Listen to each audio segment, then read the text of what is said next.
Hi everyone, this is Elias Martin of Collecting Japanese Prints. Welcome to Woodblock Wednesday, where every Wednesday we get together and discuss Japanese prints, paintings, history, and culture. Today's Woodblock Wednesday is going to feature a painting.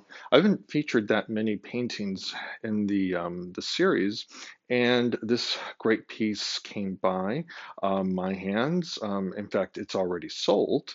But I thought before I ship it out, I'd share it with all of you. So, what we'll see today is an oil painting by the celebrated Shin Hanga artist Hiroshi Yoshida. And Hiroshi Yoshida, most of you are familiar with his work. He was a 20th century Japanese print artist focused primarily on landscape, though he did produce a couple of portraits of one of his child and then a few other people, but I would say 98% of his output is basically landscapes, mountainscapes, seascapes. And Hiroshi Yoshida was an accomplished watercolorist as well as oil painter. In fact, he started doing that in his artistic career and moved on to woodblock printmaking a little bit later. So it was actually his early watercolors and oils that caught the eye of Watanabe. And yes, the Watanabe who started Shin Hanga. And Hiroshi Yoshida worked with Watanabe for a short period of time, produced a handful of prints, all in the pre-earthquake period. And for those of you familiar with those designs, they're really quite rare, and they're varied. There's a couple landscapes. There's a long sort of scroll-like a format of the, I believe it was the Meiji Shrine, and then of course his sailboat series that everyone loved. And the problem with these prints, well, the problem for Hiroshi Yoshida, it was that the publisher Watanabe really was very much a control freak, as many would call him, and he wanted a lot more to say in his artistry, and so Yoshida was very independent. And so he went on to produce his own studio and produced all of his prints himself. He did hire a studio of artisans that assisted him in carving the blocks and printing the prints. But Yoshida was very capable of producing his own prints and was an accomplished printmaker in his own right. And many of his early impressions were printed by him. And so, he was an accomplished artist in so many formats. But today we're going to focus on an oil painting he produced in about 1930. And before we go look at the painting, and I have it hung in my gallery wall, which we don't really see all that much because we're always looking at the table at prints. But today we're going to go to the gallery wall and see what's there. But before we go, I want to point out a few books on Hiroshi Yoshida so that you're aware of what's out there in terms of references. I always like to do that so that for all of you who want to learn more, can. So without further ado, let's look at the table for a moment on his reference books.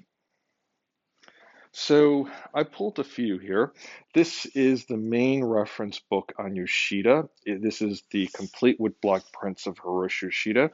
And basically, it shows all of his woodblock prints. There's several editions of this book, and they all work, basically. And I have this book available on my website for sale. Then there's these two books that have come out fairly recently that primarily focus on his oil painting. This green one is a little bit more comprehensive. And basically, they show illustrations of his oil painting and as well as subjects in woodblock print. And what these books sort of outline is Yoshida's interest in going out into the field and producing these oil paintings or watercolors in the environment, much like Monet, who went out into the field and painted, experimenting with daylight, and he was really obsessed with that. And so Yoshida went out there and produced work in the field as well. And a lot of these oil paintings became the subjects of his woodblock prints. So it's interesting to be able to see how some of his prints look very similar, and how some of them actually diverge quite a bit. So, for example, this one on the cover is Matterhorn, and it looks quite similar to the one that he produced as a woodblock print. The painting here on the cover of this book is actually, I think, Lake Louise, or it might be Lake Moraine, but the green water suggests it's Lake Louise. But the point is, he never produced a print that looks like that. He went on to produce Lake Moraine. It's a Canadian design, and so it was part of his North American series prints. But it's interesting to see the other oil paintings that were produced at the time. All right, so now that we looked at the references, we're gonna walk over. I have a scroll hanging here.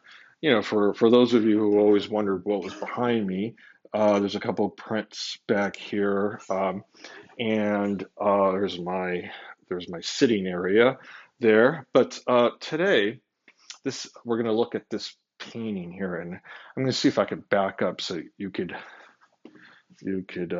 see it. It's actually this hallway is kind of narrow.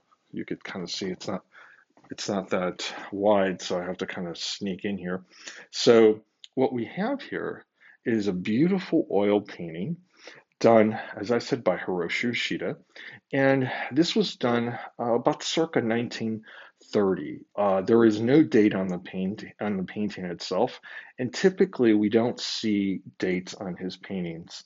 I've had the pleasure and honor of offering dozens of oil paintings by Yoshida over the years, and have had great opportunities to examine them, and by and large about 80 to 90% of them don't have dates. Sometimes they have titles, sometimes they don't.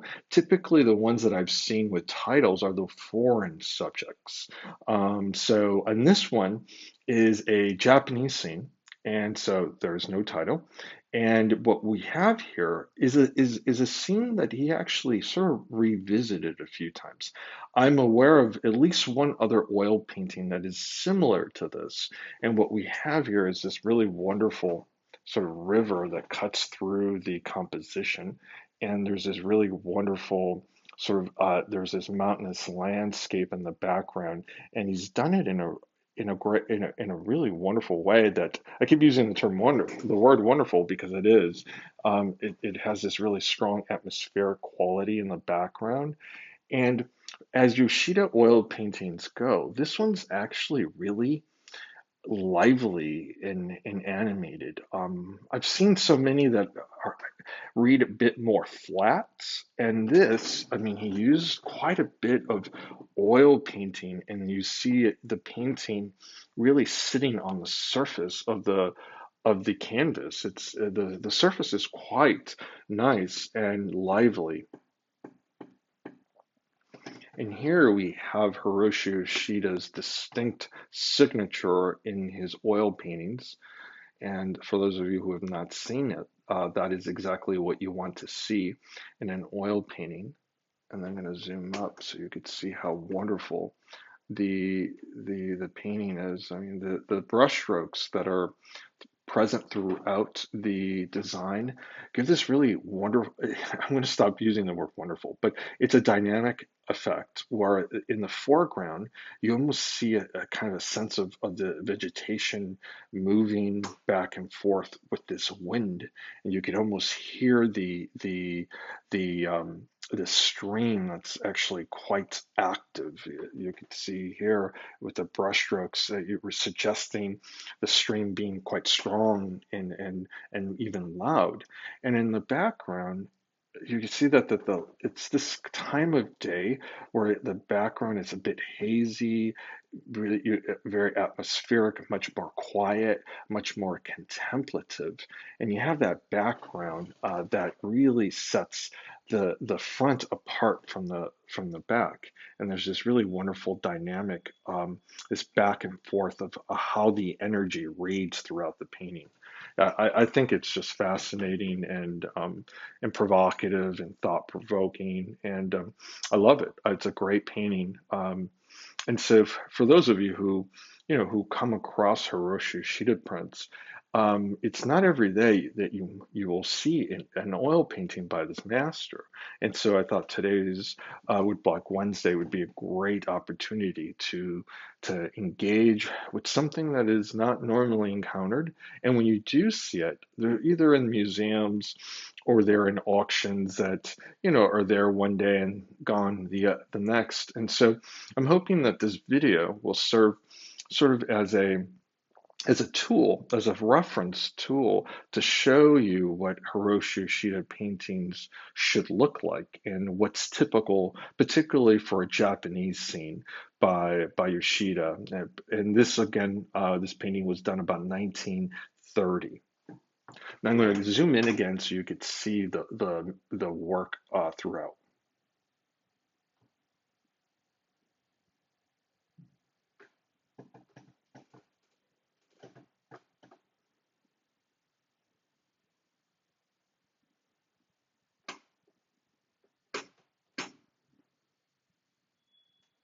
I see some people have just joined us. Hi, Philip. Hi, Ron. Yes, Ron, you're right. The painting is quite stunning. So what we're looking at is a painting by Hiroshi Yoshida done in about 1930. And it's a Japanese scene. And then as I mentioned earlier in the video, and I encourage you to watch the beginning, this work is a little bit of a departure of his Japanese scenes. Most of them that I've encountered are have this really soft atmospheric quality to them, but this style continues throughout the design. But here, what we have is a really lively gesturing of the oil throughout the foreground, kind of really giving the effect that the vegetation closest to the viewer is caught in a gust of wind or a breeze coming through. And of course, in the center here, the composition is cut right down the middle by this really active stream. It looks like a river that is flowing down, and you can see Yoshida's brush strokes that really animate the stream.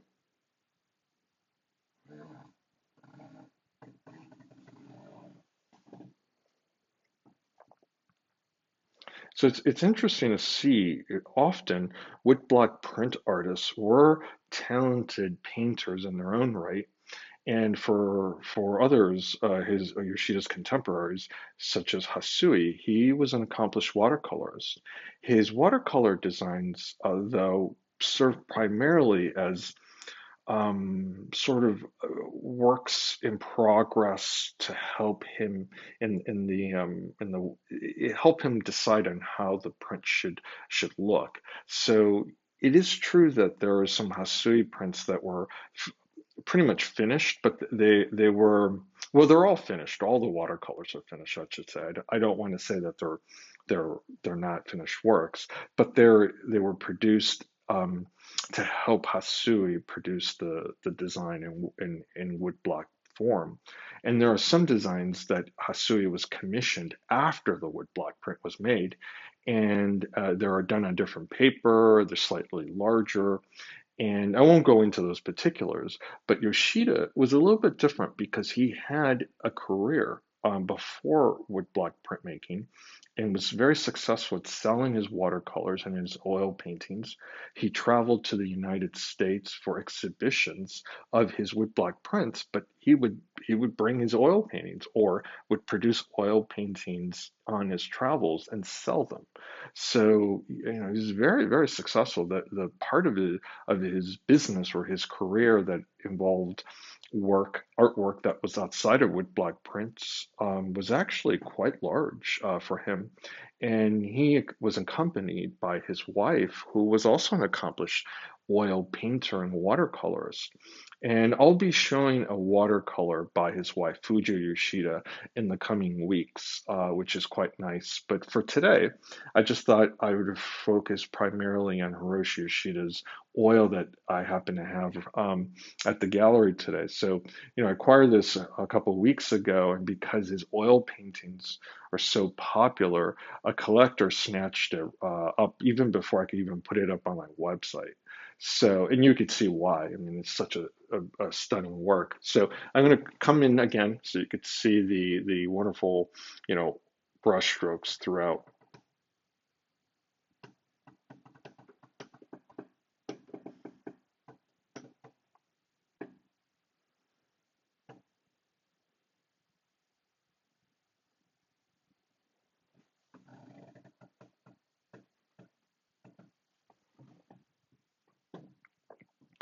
The one thing I would want to show you, and I can't with this painting because it's framed and it's encased in a certain way, but there's these distinctive stretching bars that Yoshida used and the canvas that he used for his paintings. And that's also a good means of authenticating these pieces because, not that there are many fakes. In fact, I've never really seen a Hiroshi Yoshida oil painting that was a forgery. But he did use the same type of canvas and the same type of stretcher bars, and that material certainly helps authenticate the painting. So, I thought I'd put that out there for those collectors.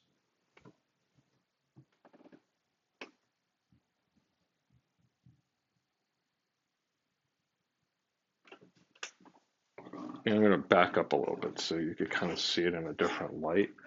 So again, this is my hallway. It's sort of my gallery, hallway for paintings. I got a scroll here. That's my sitting area back there, and then I got some framed woodblock prints here. But I just kind of want to walk around a little bit so you could kind of see it in a different light. All right, one last time.